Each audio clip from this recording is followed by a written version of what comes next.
My name is Norman, and there's a lot of different things that I collect. I look around the house, and I have 30 guitars, 5,000 records. I have about 15,000 comic books, lots of artwork and lithographs. I have so much I forget sometimes. And I can climb almost anything, and I have pretty good balance, so I develop ways and means to get around the mess. And it's kind of like good exercise after a while.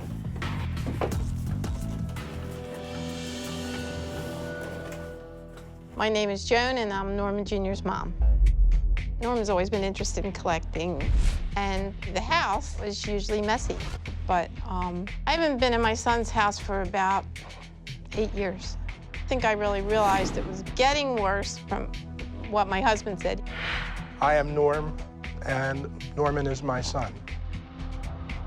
Being in the antique business, I feel totally responsible for starting my son on a path toward hoarding and collecting things.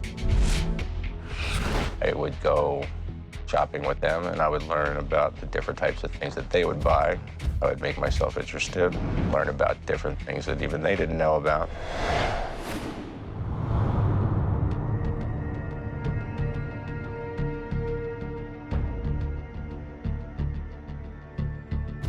She had broken her ankle, and because of the fact that she had no insurance, they would not perform the surgery. She was a bit agoraphobic to begin with, and we were quite content to spend time with each other.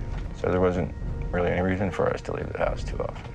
He became totally involved around caring for his girlfriend and collecting items of questionable value. After she had the accident, I did whatever I had to do to make her happy. I bring her presents every day. Sometimes I bring her like 4 or 5 things in one day. She ordered things all the time in the mail because she couldn't go out and walk around and shop. She ordered everything from fur coats to, juice blenders.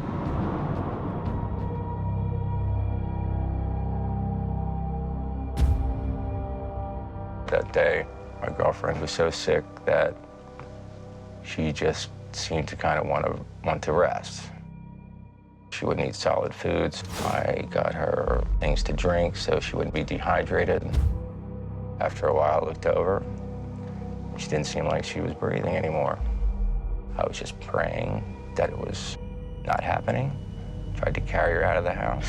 However, I could only carry her about halfway out of the house before I was overcome from the heat. Just physically couldn't do it.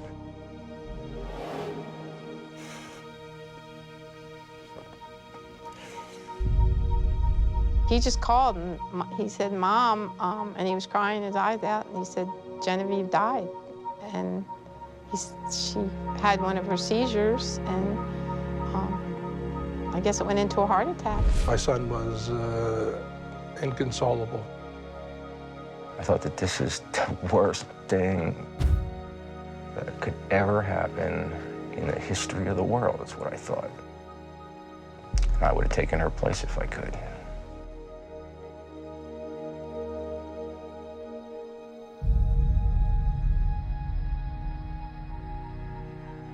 What my wife and I have been working on for the last month is to get him to understand that he has to get rid of this stuff. There's just too much clutter in this house, but I don't really have much feeling about it because I don't care about anything except the fact that the woman that I loved, who was the best friend in my life, has died suddenly, unexpectedly, and I miss her every day.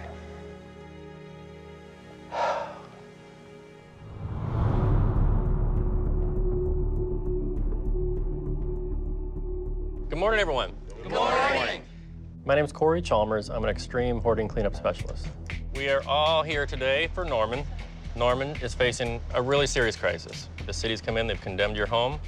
Unfortunately, the circumstances were tragic. You know, we understand that. Dr. Green's here to help you through some of those emotions, so I'm going to let her kind of describe what her process is for you, okay?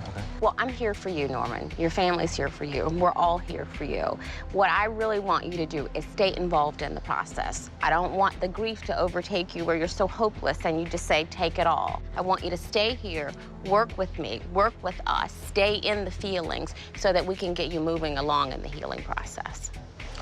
All right, you ready to do this? Yes, I am. Good. Hey, you guys all ready? Yeah. All right, let's get started.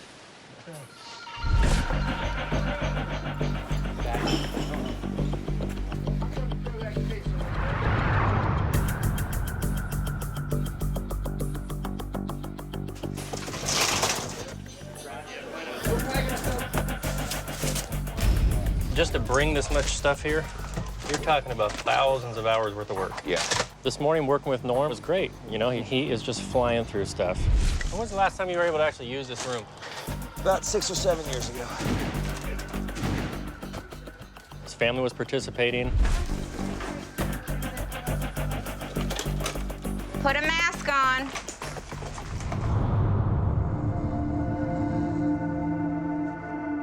It's overwhelming. It's not this, you know? It's not. Much like I've anticipated this entire process, Norm's emotions are all over the place.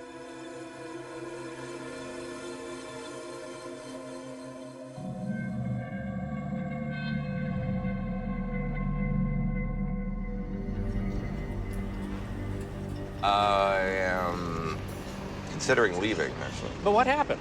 This morning we were in there working together and everything was going fine. So what changed? Well, it couldn't be any more painful than it is, so, yeah.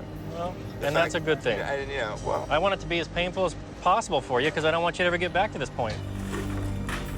Norm's just really having a hard time. You know, the emotions are getting to him and the whole Jeneveve thing is coming out. Pain is not this. The pain is from my the best friend in my life died. Right, and we get that. We get that. I can't make that go away. All I can do is make this problem go away.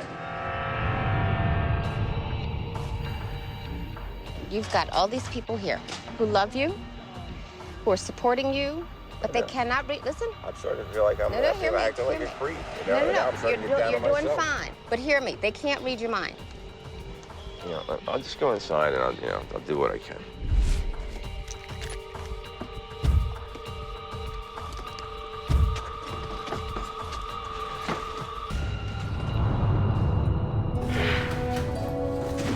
We just completed finishing the living room and the kitchen. We still have the 2 upper floors and the basement that are completely packed. So we really need to kick it into high gear. We need to stay motivated so we can get this job done for him and he can pass his inspection.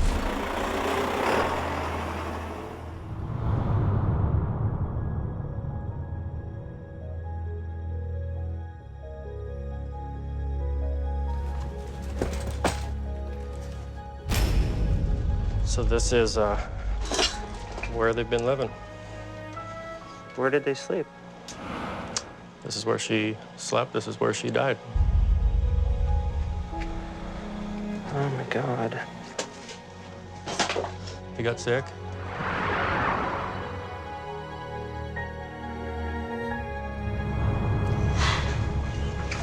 Okay. Yeah.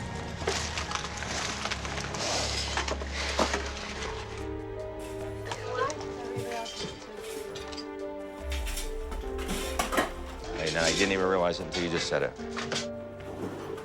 I don't know how I could ever possibly, in my wildest dreams, even start to do anything like this. Becky was the only one to really be able to say, hey, Norm, you're sick. And it really hit home for him. It was the first time that he really had a family member tell him that he was sick. I can't believe it's so bad, and I didn't realize how bad it was. Sleeping on this pile, it's crazy. I know.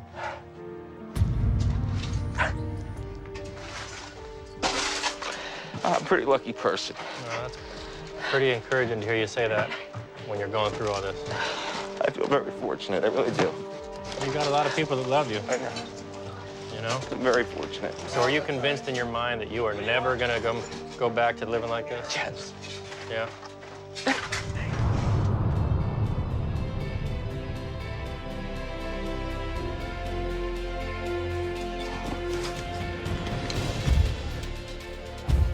We're at the end of day 2.